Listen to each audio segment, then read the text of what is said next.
Here's a quick look, revenue in millions over the last 10 years. Obviously, the kind of growth that anybody would want to see if you're a small company, a growing company. Gets harder and harder the further you go.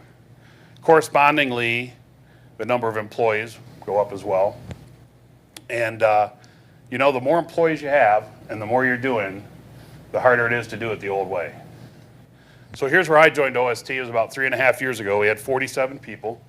I mentioned before we have 63-ish in professional services now, so our professional services team is bigger than the entire company was 3.5 years ago. And this is when I figured out we needed a new PSA. We had a homegrown system. We were doing time tracking in that. We were capturing time. We were doing some level of project capture and management. It was typical of a homegrown system. It was all over the place, lots of different modules, and anytime you needed something new, you just asked the guy that wrote it, and he did it like that. So, why did we need a PSA tool? The first and biggest reason is scalability. We needed to be able to grow. We needed to be able to grow in a predictable, consistent manner while maintaining our accuracy and efficiency. And efficiency is an important word there.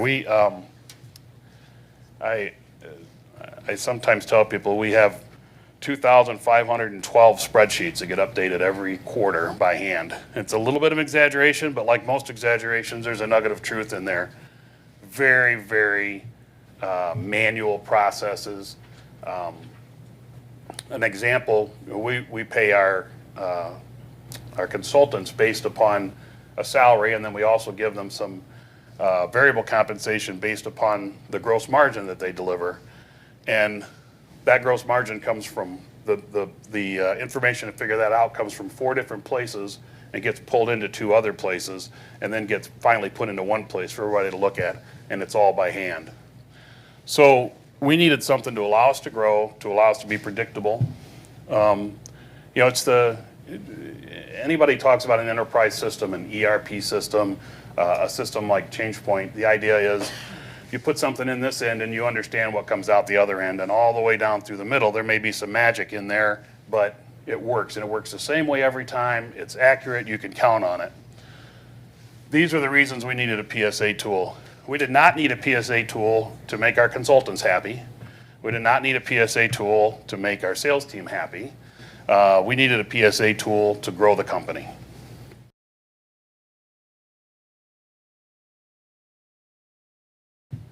So how do we go about this selection? First of all, I mentioned before we have a ERP and an advisory services team. We have our own methodology for doing selection studies and for deciding what software we are going to select, and we do that for our clients. So we followed our own methodology. We decided to eat our own dog food in this case. I don't know how typical this is for other clients. I know this is, I've done 2 or 3 of these for some of our clients, and then we did it for ourselves. So the first thing we did was we established a cross-functional team to lead the selection. We made sure that there were people from the consulting arm there. We made sure there were people from the sales team, from the operations team, in order to make sure that everybody's piece of the business was covered and everybody had their say in what we were doing. We took that team and we developed a gap analysis. So we looked at what we had, we looked at what we needed, we talked about all of the things, either small or big, that we wanted, and compared that to what we had, came up with a gap analysis, and then we used that to develop a set of requirements. The requirements were, they weren't the sort of requirements you might think of for an application development project, but they were at a higher level than that. We took those requirements and we built and distributed an RFP.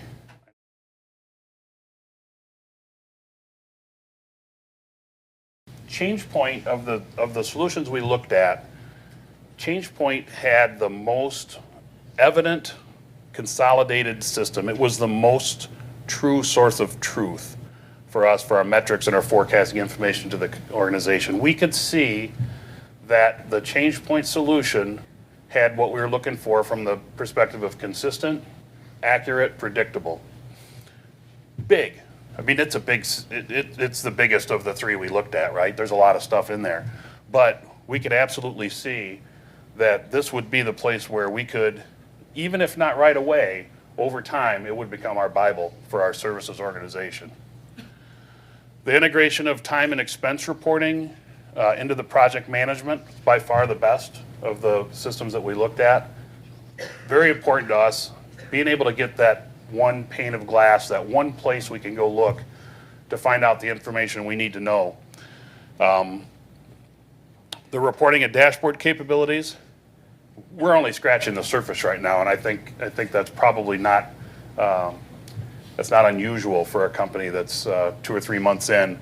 We're figuring out how to do some things. We're figuring out how to get us some data we need. I'll show you an example in a little bit of data that we've extracted from the system for a particular report that we've been using for a long time, and the organization is very comfortable with it.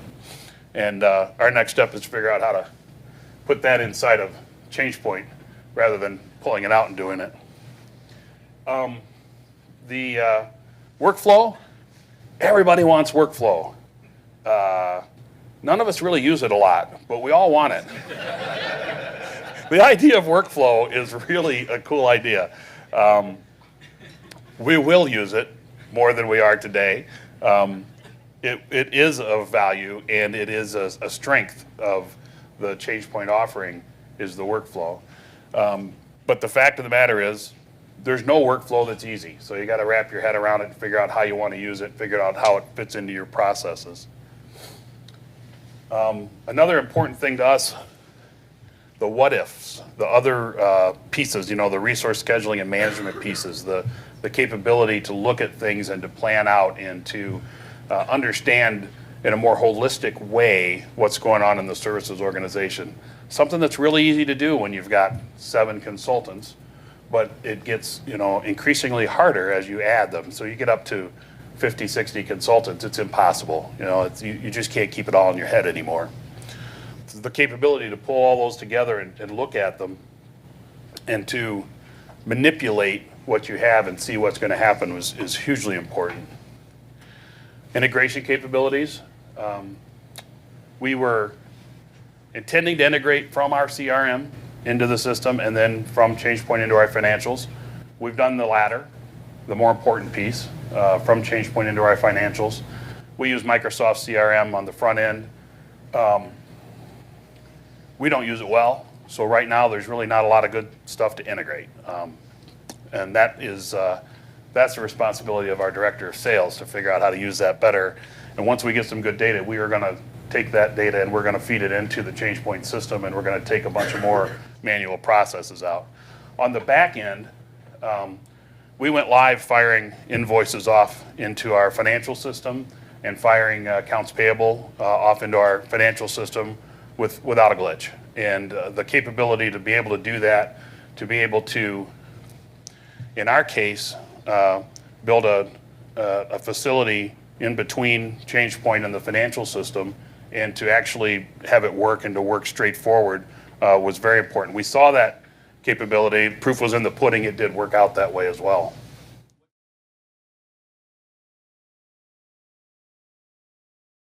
Skills inventory, maintenance tools. Again, we get back to the same thing that when I've got 7 or 12 or 15 people on the team, we know what everybody can do. We have a real good idea. We get up around 50, 55, we kind of know what they can do. And when we pass 100 and head on our way to 150 million, we're not going to have any idea. Repository of truth is going to be right here in the Changepoint system.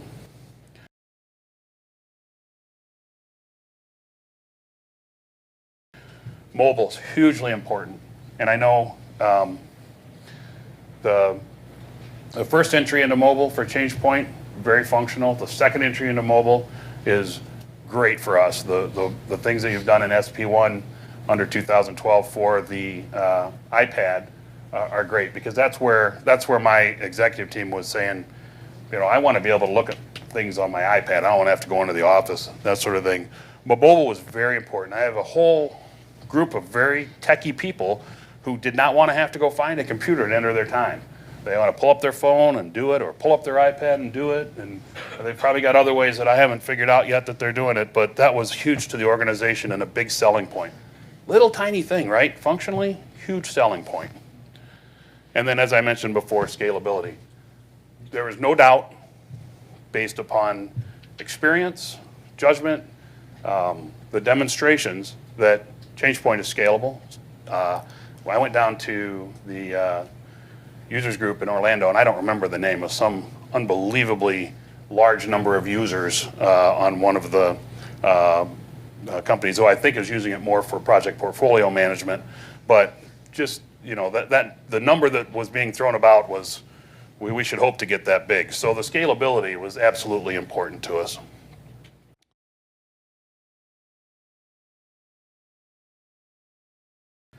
So I want to talk a few minutes about how we measure our PSO organization. Our first thing we look at is employee satisfaction. We do both formal and informal surveys. It's not, we don't have a number. I don't think you can get some numbers. We don't have a number, but we know. We spend enough time talking with people. We spend enough time gathering information. Client satisfaction, we survey after the end of every project, and we have 8 questions. They're very simple questions. They're on budget, on time, responsive, things like that. The last one is, question is, would recommend OST. So the question to the client is, would you recommend OST? And we currently, over the last 12 months, we're 9.6 on a scale of 10 on that question. We're 9.77 over the last 24 months. Unfortunately, we had a 2 last year, and a 2 will blow that out of the water on an average, and so 9.6. We pay a lot of attention to that. As I mentioned before, some of the values that drive our behaviors, one of them is delighting our clients, and this is one of the ways we measure that. We measure utilization, real and effective. Utilization is, everybody wants to do utilization different, right? I mean, it's a pretty simple thing, but everybody looks at it different. I'll show you a report in a minute, and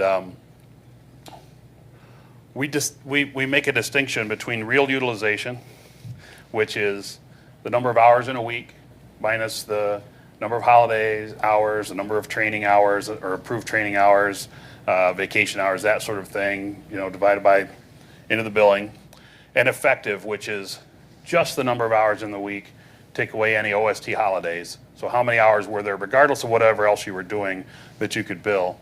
We measure that on an individual and a team basis. Gross margin percentage, we are not a public company. We do not pay a lot of attention to top line revenues. We pay a lot of attention to gross margin percentages. Multiple of W-2. This was a new one to me when I came into the services world. This is a measurement that says how much revenue comes in as a multiple of the salary and bonus of a delivery resource, so a consultant. So if I pay all in salary and bonus, not benefits, not 401k match, none of that, just the W-2, if I pay $100,000, the multiple of W-2, industry standard, industry target for us, 2.5. So I would expect and want that consultant to deliver $250,000 worth of revenue in the year, of billable revenue. And if I'm doing a good job and I'm getting my 50% margin on them, then I know how much I'm going to make on a margin on that as well. And if I'm not, then I'll make somewhat less. Scope attainment, very important to us. We were terrible at measuring scope attainment. We're getting better all the time, and the PSA, the Changepoint system, is helping us to do that. We are just like all the other little fast-growing consulting companies, right? We get done with a project, we are done with the project, and on we go. And we're trying to get out of that a little bit. We're trying to get lessons learned. We're trying to find ways to improve our ourselves, and scope attainment is a way we're trying to do that. Time entry and approval, that's a new one for us now that we have Changepoint. We changed our whole team from weekly time reporting to daily, and it's been a little bit of a slog, and so we started measuring it. And then as soon as we started measuring that people were getting their time in daily, we realized that people weren't approving it. So then we started measuring that, and hopefully I'm about done with that measurement at this point.